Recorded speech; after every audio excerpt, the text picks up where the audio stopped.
O padre social é aquele que tem interesse em toda aquela realidade que envolve o homem.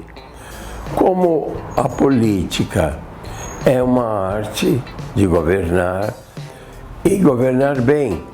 Ora, eu, estando à frente de uma comunidade, se eu não esclarecesse um pouco aqueles que eram duvidosos, podia ser pior aquela parte.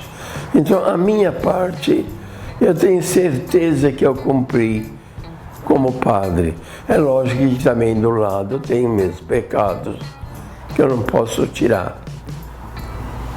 Eu tenho os pecados e muitas vezes esses pecados tinham relação com a parte social, né? Daí, os aproveitadores que eram contra mim abusavam, aproveitavam para me difamar. Eu sabia que o Padre Eloy tinha uma conotação política diferente daquela em que eu me ingressei num grupo político que ele não via com muita simpatia. E foi logo após a minha eleição, eu procurei lá na paróquia e fui levar o convite para ele comparecer na minha posse como prefeito. E naquela conversa eu percebi que ele ficou muito assim assustado. Ele não estava, como diz, gostando muito daquela situação. Mas ele me disse assim: olha, eu vou pensar e depois te dou uma resposta.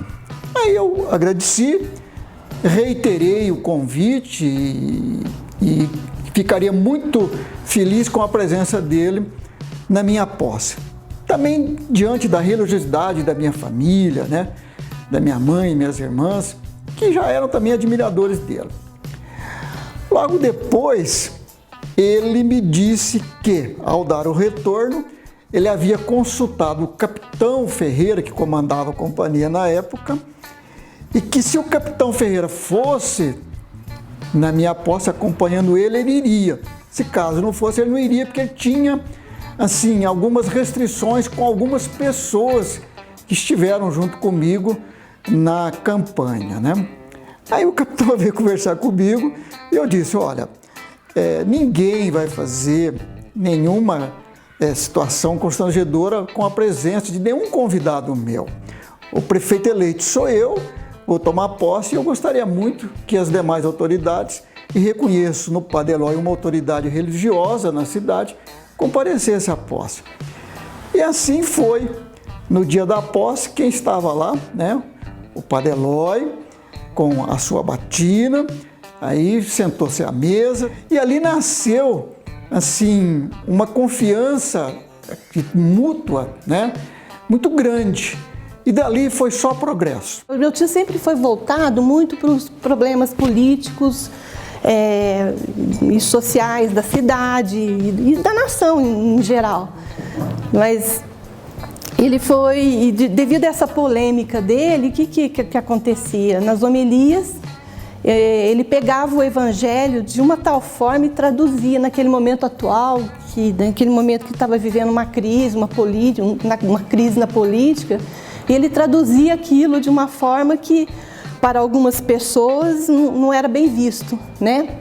E, no final das contas, a gente sofria um pouco com isso, a família sofria um pouco com isso, porque apareciam as críticas que faziam em cima dele. Então, tinha todo esse problema. Arrumei muitos inimigos aqui.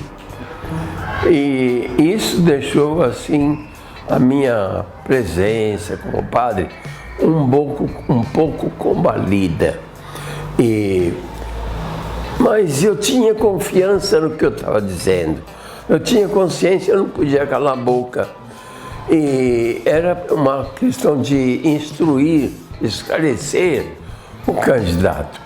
E quando eu sabia que um candidato determinado não prestava, eu tinha que cortar. Era a minha função, mas muitos não entendiam e até hoje tem mágoa de mim. Isso eu tenho certeza.